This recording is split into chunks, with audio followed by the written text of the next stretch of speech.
예, 안녕하세요. 이번 시간에는 며칠 전에 업데이트된 차일드 케어 관련해서 주정부에서 제공하고 있는 재정 보조에 관해서 알려드리고자 합니다.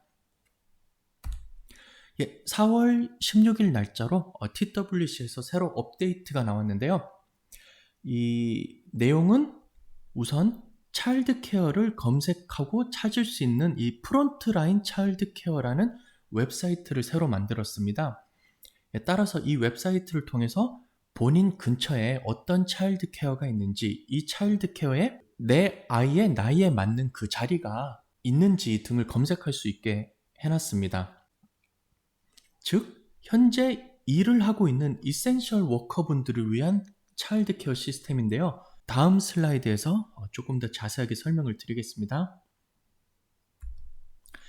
예, 우선 주정부에서 마련한 보조는 크게 두 가지가 있습니다. 첫 번째는 이제 로컬 정부와 연동을 해서 재정 보조를 해주는 것이고요. 두 번째는 차일드 케어와 연동을 해서 자리가 있는지 없는지 정보를 교환해서 최대한 정확한 정보를 마련해주는 시스템을 마련한 것입니다. 우선 이 시스템을 이용할 수 있는 분들은요, 이센셜 워커에 해당되시는 분들인데요. 의료 종사자 분들, 그 다음에 경찰, 소방수 등 퍼스트 리스펀더, 그 다음에 식당에서 일하시는 분들, 아니면 그로서리에 일하시는 분들, 또는 여기에 있는 음식을 배달해 주시는 분들, 다음으로는 밀리터리 군인에 해당되시는 분들, 편지 혹은 아마존 등에서 오는 물건을 배달해서 패키지 하시는 분들, 가스 스테이션 종사하시는 분들, 그리고 옵션에는 없을 수도 있는데요. 그 다음에 금융에 종사하시는 분들, 즉 은행에 나가시는 분들 역시 이센셜 워커에 해당이 되겠습니다. 예, 따라서 여기에 해당돼서 일을 나가셔야 되는데 학교는 문을 닫았고, 그 다음에 이전에 보내던 차일드 케어 역시 문을 닫았고요. 옆에 부탁하던 그 가족 역시 좀 꺼림칙해서 이제 아이를 받지 않고 있는 상황이 되시면은 도저히 어쩔 수가 없으니까요. 이럴 경우에 주정부에서 마련해준 시스템을 가지고서 최대한 이용을 해주시면 좋겠습니다. 우선 주의사항이 있는데요. 가족이 코비드-19으로 판정을 받으셨으면 당연히 차일드 케어를 이용하시면 안 됩니다. 예, 이거는 너무나 당연한 얘기지만 그 웹사이트를 보시면 절대 이용하지 말라고 위에 빨간색으로 적어놨기 때문에 저도 여기 밑에 적었고요. 다음으로는 여전히 가장 안전한 곳은 가정이니까요.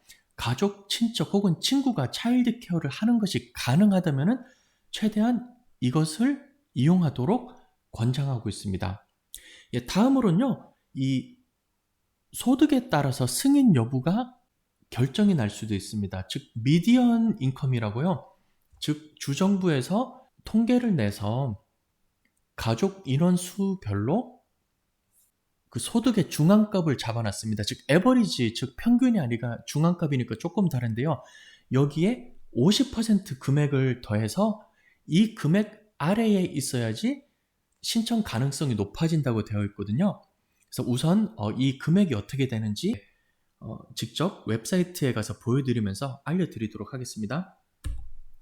우선 재정보조를 신청하는 법을 가르쳐 드리겠습니다. 예, 재정보조 확인은 위 사이트에서 가능하신데요. 제가 밑에 링크를 드릴 테니까요. 굳이 지금 안 적으셔도 되고요. 밑에 링크 확인하시면 되고요. 문제는 재정보조를 신청하는 곳이 텍사스 주 정부가 아니고 텍사스 주 정부에서 밑으로 내려가는 로컬 워크포스 디벨롭먼트 보드라는 듣도 보도 못한 해괴한 시스템으로 나눠져 있습니다. 이거 아시는 분 거의 없으실 것 같은데요. 여기 보시면은 5번은 테런트 카운티고요. 6번은 그레이터 달라스고요. 8번은 웨스트 센트럴 텍사스고요. 13번 보더플렉스, 콘초밸리, 그 다음에 또 이스트 댈러스가 있고, 즉 용어가 엄청 많이 헷갈리는데요. 저도 이거 찾느라고 거의 1시간 동안 헤맨 것 같습니다. 그래서 결국 찾다가 아래와 같이 이 워크포스 보드와 카운티를 매치시켜주는 PDF를 제가 겨우겨우 찾았습니다. 그래서 이 PDF 역시 밑에 링크로 드리고요. 어떻게 매치하는지를 가르쳐 드리겠습니다. 지금 화면에서 보이는 웹사이트를 보시면요. 텍사스 지오브에 있는 것이고요. 프론트라인 에센셜 워커 차일드 케어 서비스 페이지 되겠습니다. 예, 이전 슬라이드에서 보여드린 것처럼 이 오피스를 나눈 기준이 애매한데요. 2020년 3월 26일 날짜로 생성된 여기 보드 디렉토리 문서가 있습니다. 이 문서를 보시면 카운티별로 해당되는 그 워크포스 오피스 이름을 찾으실 수가 있습니다. 예를 들어서 나는 포트워스 쪽이니까 테런트 카운티가 되겠다. 즉 테런트 카운티는 테런트 카운티 오피스를 찾으시면 되겠고요. 이 달라스 카운티에 해당되시는 분들은 그레이터 달라스 오피스로 연락을 하시면 되겠습니다. 이외에 이제 휴스턴 사시는 분들은요, 뭐 휴스턴, 제스퍼, 뉴턴, 어거스틴, 샌 어거스틴 이쪽 카운티에 해당되시는 분들은 딥 이스트 텍사스를 선택하시고요. 어스틴 쪽, 뭐 해리스 카운티, 갈베스톤, 몽고메리, 워커, 즉 이 카운티에 해당되시는 분들은 걸프 코스트를 선택하시면 되겠습니다. 예, 제가 이 PDF 연결되는 사이트 역시 제가 올려드리겠습니다. 예, 해당되는 카운티에서 오피스를 찾아서 선택을 하셨으면요. 예를 들어서 브라조스 밸리 같은 경우에는요. 이렇게 보시는 것과 같이 이렇게 PDF 문서가 보이게 되어 있습니다. 이럴 경우에는요. PDF 문서를 다운로드를 하셔서요. 아래에 보이시는 이메일 주소로 보내시면 되겠습니다. 문서 자체는 똑같을지 몰라도 해당되는 오피스에 따라서 밑에 신청서를 보내야 되는 이메일 주소랑 연락처가 다를 수가 있습니다. 방금 보여드린 것은 브라조스 밸리 오피스고요. 지금 보시는 것은 이제 골든 크레센트 지역에 해당되겠습니다. 간단하게 폼을 설명드리겠습니다. 그다지 어려운 내용은 없고요. 본인 이름 적어주시고요. 그 다음에 지금 차일드 케어 서비스를 받고 있냐 yes, no 선택하여 주시고요. 그 다음에 생년월일, 주소, 전화번호, 연락처, 이메일 등등 적어주시고요. 차일드 케어가 필요한 아이들 이름을 다 적어주시면 되겠습니다. 그리고 아래에는 이제 본인이 해당되는 직업군에 선택하시면 되겠고요. 예를 들어서 뭐 레스토랑에서 일을 한다. 아니면은 뭐 메일 딜리버리, 즉 편지나 패키지 배달을 한다. 이외에도 이제 별도 옵션이 없으시면요. 여기 other에다가 체크를 하신 다음에 밑에 어떤 일을 하시는지 이렇게 적어 주시면 되겠습니다. 다음 페이지로 넘어가면요. 내가 무슨 이유로 인해서 차일드 케어가 지금 필요하냐. 예를 들어서 템포러리 클로즈, 즉 임시적으로 내 아이가 이용하던 차일드 케어가 문을 닫았다. 아니면은 영구적으로 문을 닫아버렸다. 내 친구나 친척들이 봐주고 있는데 지금 코비드 19 때문에 지금 못 봐주고 있다 등등 본인에게 해당되는 사항을 선택하시고요. 여기에 특별히 해당되는 사항이 없으시면 역시 other를 누르시고 적어주시면 되겠습니다. 다음이 제가 잠깐 설명드린 그 인컴 리밋에 관한 것인데요. 패밀리 사이즈는 가족 인원수가 몇인지 보면 되겠고요. 즉 2명이면 본인 혼자랑 차일드 케어를 보내야 되는 아이 하나 있을 때고요. 예를 들어서 부모가 둘이 있고 아이가 둘이 있으면 4명 되겠습니다. 즉 해당되는 패밀리 사이즈를 적어주시면 되고요. 오른쪽이 이제 그 텍사스 패밀리 사이즈, 즉 가족 인원수에 따른 중앙값의 50%를 미리 더해서 나온 값입니다. 따라서 본인이 해당되는 가족 인원수를 찾으시고요. 이 오른쪽으로 가져서 이 본인의 수입이 이 해당되는 금액보다 낮으시면은 yes를 선택하시면 됩니다. 그리고 혹시 나는 지금 4명인데 11만 8천 불을 넘습니다. 그러면은 넘게 되니까요. 이게 빌로우가 아니니까요. no를 선택하시면 되겠습니다. 예, 여기에 관해서는 제가 잠깐 첨언을 하자면요. 지금 텍사스 주정부에서 연방 정부에 상의를 해서 지금 프론트 라인 워커들이 지금 본인과 본인의 가족을 희생해 가면서 일을 하고 있는데 이 인컴 리밋을 조금 넘는 것 때문에 차일드 케어 보조를 안 해주는 것이 말이 되냐 하면서 조금 조정을 하고 있다 그럽니다. 따라서 추후에 어떻게 될지 모르지만 인컴 리밋이 혹시 넘더라도 보조를 받을 가능성이 있을 수도 있습니다. 예, 물론 지금 확정된 법안은 아니니까요. 제가 잠깐 그냥 참고하라는 의미에서 말씀드린 거고요. 예, 다음은 사인하시고요. 날짜 적으시고요. 본인이 해당되는 오피스에 이 문서를 보내주시면 되겠습니다.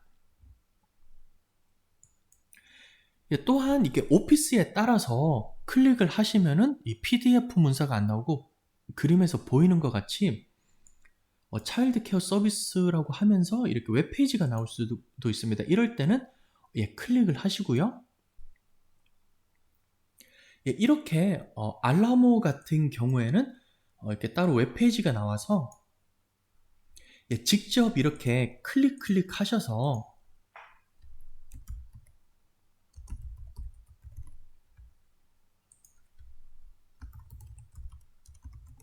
예, 이런 식으로 직접 웹페이지에 입력을 해서 이렇게 적용을 해야 되는 것도 있습니다. 따라서 해당되는 웹페이지에 가시면요. 필요한 정보를 다 넣으시고 해당되는 오피스와 지역에 맞게 이렇게 진행을 하시면 되겠습니다. 이렇게 해서 재정 보조하는 법을 제가 보여드렸고요. 예, 다음은 나이에 맞게 혹은 지역에 맞게 차일드 케어 찾는 법을 제가 보여드리겠습니다.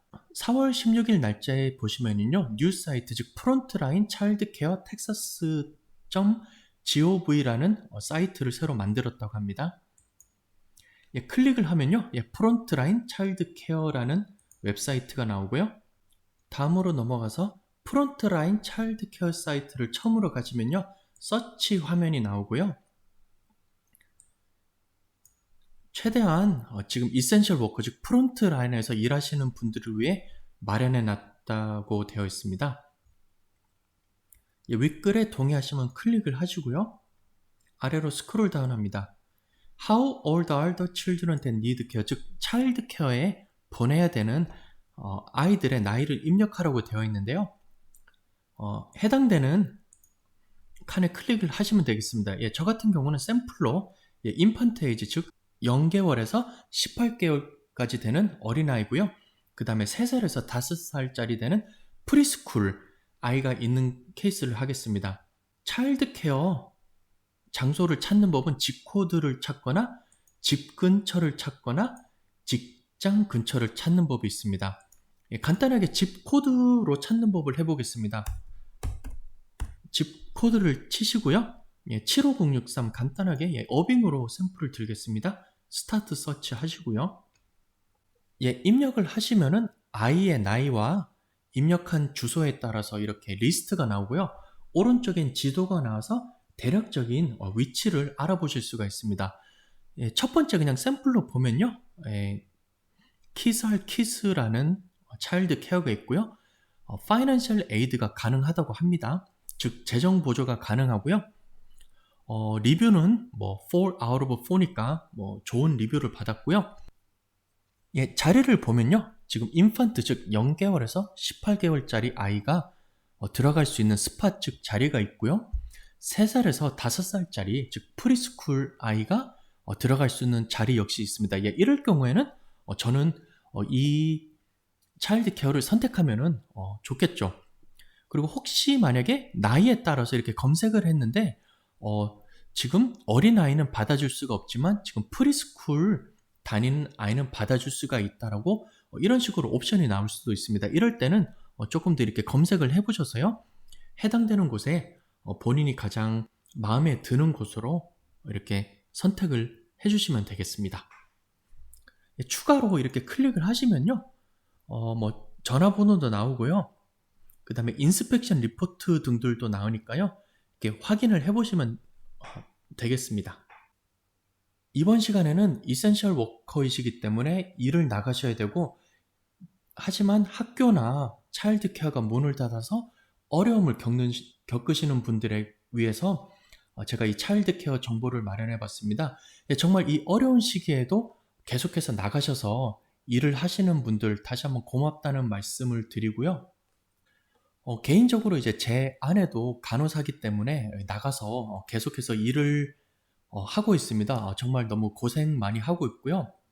또 특히 이제 이센셜 워커로 해서 의료 종사 하시는 분들, 계속해서 힘들게 배달하시는 분들, 그리고 식당이나 그로서리 스토어에서 계속해서 이제 음식을 만들면서 이렇게 투고 준비하시고 배달해 주시고 물품 채워놓고 하시는 분들, 또 금융에 종사하시면서 여러 가지 재정 보조를 위해서 밤늦게까지 문서 검토하시고 어떻게든 이렇게 론 신청이나 이런 것들을 위해서 도와주시는 분들, 또 정보를 마련해 주시려고 노력하시는 회계사분들, 또 변호사분들에게도, 또 이외에도 제가 이렇게 굳이 다 언급을 안 하셨지만 열심히 일하면서 한인분들을 위해서 이렇게 정보를 제공해 주시면서 도움 주시는 분들을 위해서 제가 개인적으로나마 이 시간을 빌어서 감사하다는 말씀을 전합니다. 예, 도움이 필요하신 분들에게 조금이라도 정보 전달이 되었으면 좋겠고요. 또한 제가 이렇게 보여드리는 정보가 이렇게 유용하다고 생각되시면은 구독과 좋아요를 눌러주시면은 저에게 큰 힘이 될 뿐만 아니라 또 정보가 좀 더 널리 전달되어서 다른 분들에게도 도움이 되니까요. 구독과 좋아요를 부탁드리겠습니다. 예, 긴 시간 시청해주셔서 감사드립니다.